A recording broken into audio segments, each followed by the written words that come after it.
Salut à tous, j'espère que vous allez bien. Aujourd'hui, on va parler un petit peu des clichés dans les romans policiers. Je suis un gros lecteur de romans policiers et thrillers, et c'est un genre qui est ultra codifié. Et qui dit codifié, dit forcément que des fois ça dérape et qu'on fait des clichés sans forcément s'en rendre compte. Il y en a beaucoup, j'en ai listé beaucoup, mais voilà, j'avais envie de vous partager un peu ces réflexes un peu scénaristiques qu'on retrouve assez souvent, que ce soit dans les films ou dans les romans. Moi, c'est soit ça m'agastouille juste un peu, oui ça m'agastouille, c'est un mot pas français, soit ça m'énerve. Et donc j'avais envie d'expulser un peu toute cette colère, toute cette rage, que je suis quelqu'un qui se met très souvent en colère, ça se voit. On va aller du plus petit cliché pas trop énervant au gros cliché que s'il vous plaît il faut arrêter de faire ça, monsieur les auteurs. Et puis voilà, on va parcourir ce petit top 11 en regardant cette magnifique bande-annonce de ce roman incroyable dans lequel vous ne retrouverez pas ces 11 clichés. Un peu, vous les retrouverez forcément, parce que c'est aussi ça qui fait un peu la sève d'un bon roman policier, c'est que à la fois on a envie de retrouver Jean-Claude, l'inspecteur qui est dans son impair et qui fume sa petite pipe et qui résout des énigmes, et en même temps on a envie d'être surpris, parce que nous, les lecteurs de policiers, on est chiants. Voilà. Le premier cliché que j'ai noté, c'est le tueur qui sort de nulle part. Coucou. Il n'y a rien de plus agaçant, je trouve que on est dans un roman, on est en train de suivre une enquête, on s'est mis dedans, on est là, putain, je suis sûr que c'est lui, je suis sûr que c'est lui, non en fait c'est peut-être lui. Et à la fin, on nous sort un personnage qui débarque comme ça, à l'improviste, qui sort du chapeau, et on nous dit, bah c'est lui le tueur. Ouais, mais non. Quand on sort un tueur comme ça du chapeau, un Jean-Claude, un Jean-Kévin qui sort d'on ne sait où, et en fait c'est moi le tueur, bon, on te connaît pas mec, qu'est-ce que tu fais là, rentre chez toi. En fait, si on sort le tueur du chapeau, que c'est un personnage qu'on n'a pas découvert en début de récit, ou même en milieu de récit, en fait ce qui se passe c'est que le lecteur il se sent un peu trompé. Tout le jeu d'un roman policier, c'est de laisser la chance au lecteur de pouvoir trouver le tueur. Mais si on est malin, c'est qu'à la fin, on a réussi à ce que le lecteur ne trouve pas le tueur, mais avec quand même toutes ses chances. Alors que si on te sort un personnage du chapeau qui n'existait pas jusqu'à la page 450, bah en fait le problème c'est que le lecteur ne peut jamais deviner vraiment le tueur. Du coup ça fait une sorte de déception, ça nous sort du récit. Le deuxième cliché, c'est l'inspecteur mystérieux, névrosé, alcoolique et si possible amnésique. Alors là, s'il a les 4 roues du carrosse, alors là on part direction Clichéland et aucun arrêt avant la destination. Parce que l'inspecteur mystérieux, amnésique, névrosé, alcoolique, qui fume des clopes, attire l'arigot, hein. Oui, j'ai plus de 30 ans, donc j'ai le droit de dire attire l'arigot. J'ai ma carte d'expression. À 30 ans, on nous envoie une carte d'accréditation de pouvoir sortir des expressions qui datent des années 62. Ce cliché-là, il est compliqué. Parce qu'à la fois, c'est ce qu'on a un peu envie. On va commencer à se parler entre toi et moi, entre lecteurs de polar. On a envie du gars qui a une voix un peu comme ça, qui a toujours sa bouteille de whisky et sa grosse cigarette ou son gros cigare, sinon vraiment là on est sur du clichasse de haute qualité. On a envie de ce gars un peu mystérieux et tout, mais en même temps faut pas qu'il soit too much. Et je sais pas si tu vas être d'accord avec moi, mais parmi les 4 roues du carrosse, mystérieux, névrosé, alcoolique, amnésique, celui qui fait basculer ouais c'est quand même cool les polars, il y a quand même une ambiance, et puis le gars il est mystérieux, oh putain, c'est relou. Bah en fait, c'est le côté amnésique. Moi, personnellement, j'en peux plus des amnésiques. Il trébuche sur un caillou, il tombe par terre. Oh mon dieu, merde, je suis amnésique. Oh là là, mais quel mystère ma vie cache-t-elle. Oui, parce que souvent, bien sûr, amnésique, c'est la facilité pour amener le personnage à ce qu'il découvre des choses sur son passé. Moi, les amnésiques, j'en peux plus. Est-ce que dans ce roman, il y a un personnage amnésique ? Probablement. Est-ce que j'ai essayé d'en faire un truc un peu stylé ? J'ai essayé. Comme quoi, on peut pas non plus échapper à tous les clichés. Troisième cliché, dans un polar, il pleut toujours, il y a de la brume, tout le monde porte des imperméables, fume des clopes avec des voix rocailleuses. Ça rejoint un petit peu le deuxième cliché, mais là qui est un peu généralisé à tout le roman, c'est que dans les polars, on dirait que c'est la Bretagne généralisée. Il pleut, averse, les mecs ils ont toujours le col de leur impair remonté, avec une clopasse comme ça, là, une clope qui s'éteint jamais sous la pluie, on sait pas comment ils font. Il y a de la brume. Alors là, il y a de la brume, on voit que dalle. D'ailleurs, on se demande comment les gars ils peuvent un peu enquêter, parce que putain, qu'est-ce que c'est que cette brume, bordel? On voit même pas les corps, qu'est-ce que c'est ce bordel? Je pars en couille un peu. Cette ambiance, encore une fois, qu'on a envie de retrouver, bien sûr, dans les romans policiers, mais il faut l'amener par petites touches, ou au contraire, peut-être essayer de casser un peu ce mythe de l'ambiance brumeuse et pluvieuse et bretagneuse et londonienne, pour amener autre chose, amener une nouvelle ambiance, tout aussi poisseuse peut-être, mais un peu moins, voilà, cliché. Quatrième cliché, je vais appeler les twists devenus interdits par la loi, tout simplement. Alors, qu'est-ce qu'un twist? Un twist, c'est une révélation finale qui, en général, remet en cause tout le récit. Il y en a certains qui sont devenus interdits par la loi. Exemple. Premier twist interdit par la loi. Celui-là, tu peux prendre 15 ans de zonze, tu comprends pas ce qui t'arrive. L'inspecteur est en fait le tueur. Alors ça c'est chaud. Soit faut arriver à apporter une originalité, mais juste que la conclusion soit celui qui enquête, ça peut être l'inspecteur, ça peut être un journaliste, peu importe, celui qui mène l'enquête.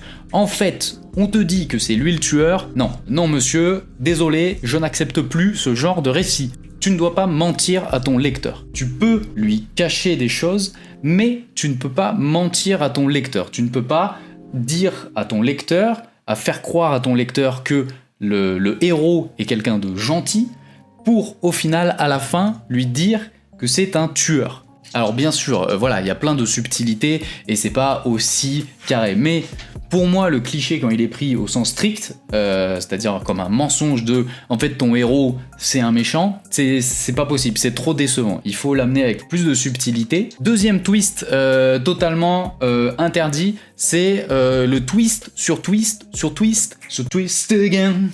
Twist, twist. Je suis possédé par Elvis Presley. J'ai vu quelques exorcistes. Ils m'ont dit qu'il y avait rien à faire. Qu'est-ce que j'appelle twist sur twist? Ce personnage est le tueur, mais en fait non.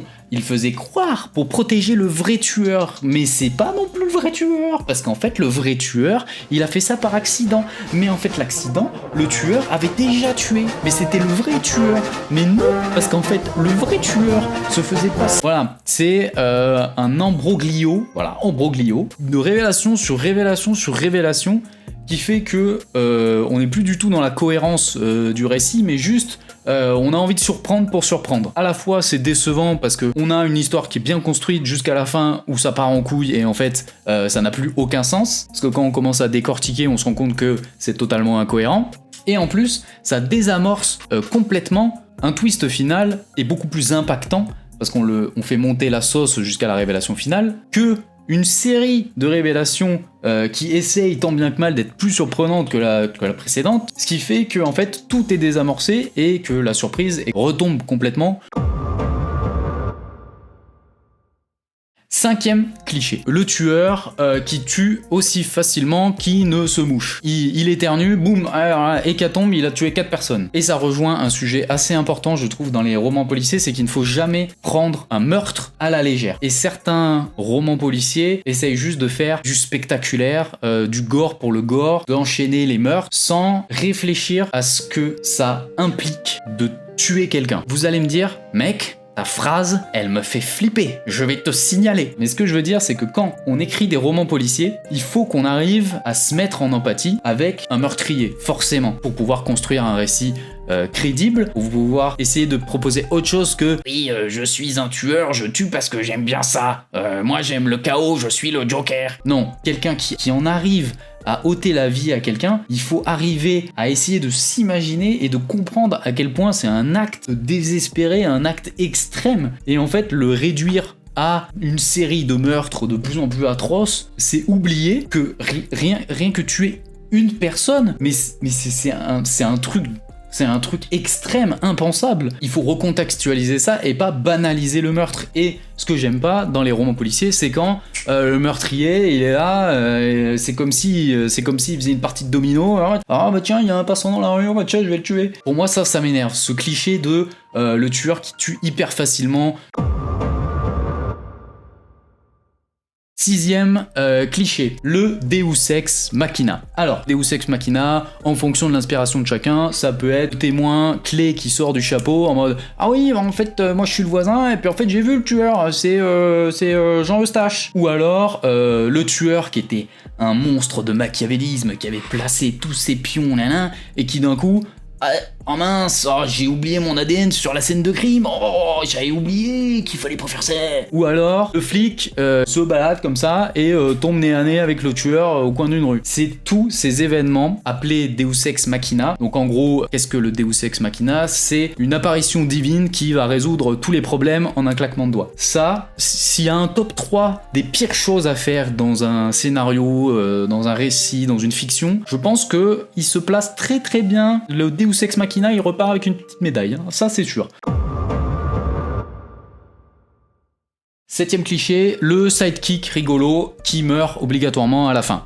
Bon, celui-là, tout le monde le connaît, tout le monde voit dans les films, dans les romans, dans les séries de quoi on parle. C'est l'assistant, c'est le coéquipier qui est toujours là à faire une bonne vanne. Ah, salut, alors tu te connais, c'est l'histoire d'une pute et d'un arabe qui rentre dans un bar. Ouais, alors il n'est pas obligé d'être un gros bof raciste. Oui, ça, on est d'accord. Mais son humour est toujours totalement douteuse et à un moment... il va mourir, on le sait, on voit, dès qu'on voit sa tête, dès qu'on voit sa première vanne nulle tomber à plat, on sait que le mec va pas passer la nuit. On peut avoir un personnage qui a l'humour facile, on peut avoir un personnage qui est extrêmement positif, mais caractériser un personnage juste, c'est le sidekick qui va faire des vannes et qui va mourir à un moment, bah déjà le fait qu'il meure, on s'en fout, soyons clairs, et en plus bah c'est incroyablement réducteur de juste caractériser un personnage par lui, c'est le mec qui fait des vannes.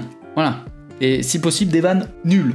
Donc voilà, ce cliché, c'est pas le pire des clichés, il est totalement acceptable, hein, on va pas se mentir, c'est pas non plus rédhibitoire, mais si on pouvait s'en passer ou si on pouvait apporter des nuances à ce cliché, moi, j'en serais très content.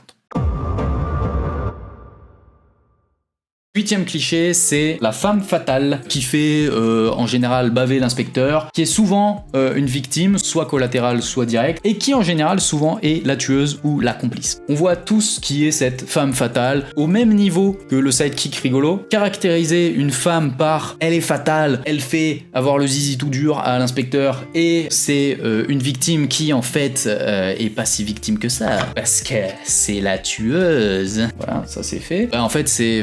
voilà, c'est cliché, c'est réducteur. Je pense qu'on peut s'accorder le droit d'arrêter avec ce cliché de la femme fatale.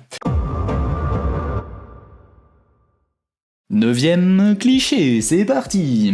Le tueur ou l'inspecteur a un QI de 452,4 et a toujours à peu près 15 coups d'avance sur toute la planète. Alors en général c'est le tueur qui a souvent un QI, le mec c'est the mastermind, mais ça peut arriver comme le personnage de Sherlock, qui est pourtant une de mes séries policières préférées, mais l'image du mec qui a un QI surdéveloppé, ça peut être intéressant, parce que ça reste une figure attachante, personnage qui en sait plus que les autres, mais il faut faire attention avec ça parce que ça peut virer dans le surréaliste, dans le mec qui en fait il a pas un QI surdéveloppé, en fait c'est un magicien le gars. Ah ouais, mais je savais en fait que ce tueur allait exactement se déplacer de telle façon parce que j'ai vu sa paire de chaussures et en fait je sais. Non, t'es pas du tout un inspecteur, t'es Doctor Strange mon gars. Oh mon dieu, l'acteur de Doctor Strange est le même que l'acteur de Sherlock. Il est fort ce thé. Et enfin, dernier petit cliché, un peu plus léger, un peu plus rigolo, la technologie ou la médecine qui n'existe pas, qui en fait est de la sorcellerie. Des analyses de sang qui sortent en 2 heures, localiser le tueur au centimètre près grâce à son numéro de code de pacemaker, c'est faire des zooms dans des images pixelisées datant des années 50, d'une photo par exemple, d'un village entier, de pouvoir zoomer pour voir qu'en fait Madame Michu elle avait effectivement une petite barbiche. C'est hyper cliché et en fait ça dessert la crédibilité d'une histoire. Et la technologie ou la médecine qui d'un coup devient de la magie, alors pourquoi pas dans un récit dystopique, dans un récit de science-fiction. Là on peut s'amuser, on peut imaginer des choses qui n'existent pas, mais c'est quand même pas mal avant d'écrire un roman, une série, un film, n'importe quoi, de se renseigner un petit peu sur qu'est-ce qui est possible à l'heure actuelle de faire ou de ne pas faire. On a le droit de s'écarter un petit peu de la réalité tant que ça reste un minimum crédible. Parce que bien sûr, tous ceux qui lisent des romans policiers sont pas forcément des experts en criminologie, donc on a le droit de s'écarter un petit peu de la réalité. Mais dès qu'on commence à proposer des trucs un peu trop farfelus, on perd un peu le lecteur. Donc voilà, faut trouver un équilibre entre crédibilité et s'amuser un petit peu aussi, parce qu'on a le droit de prendre certaines libertés pour le bien d'un récit, mais dès que ça part un peu trop dans Sacrée Sorcière, ça commence à être un petit peu compliqué. Voilà, j'ai listé ces 11 clichés, j'espère que ça vous a plu, que vous aussi, sûrement, je suis sûr que dans la liste, vous vous êtes déjà fait la remarque que ces clichés commençaient à être un petit peu usés, donc voilà, encore une fois, c'est pas grave si on prend 1 ou 2 clichés, ça peut même être hyper intéressant d'essayer de prendre un cliché, de jouer avec, de le tordre, d'essayer d'en mixer pour essayer d'apporter quelque chose de nouveau. Donc voilà, il y a vraiment rien de dramatique en soi. Bon, il y en a certains, il faut arrêter quand même un petit peu, mais c'est pas si dramatique que ça. Moi-même, que ça soit dans mon premier roman ou dans mon deuxième roman, disponible. Elle est pas mal cette synchro, dis donc. Si vous pensez à d'autres clichés, mettez-les-moi en commentaire. Je vais vous le dire à chaque vidéo, mais ça me tient vraiment à cœur. Je voulais encore vous remercier pour tous les retours sur le roman L'Homme de la Cave. Ça fait plus d'1 mois maintenant qu'il est sorti. Je suis hyper content de tous les retours, de tous les messages que vous m'envoyez. Il y en a certains qui l'offrent à leurs proches. Enfin, c'est hyper cool. Je suis vraiment super content. Donc, merci encore. Je vais vous remercier à chaque vidéo, mais pour moi, c'est super important. Moi, je vous dis à très bientôt. Portez-vous bien et écrivez bien. Ciao!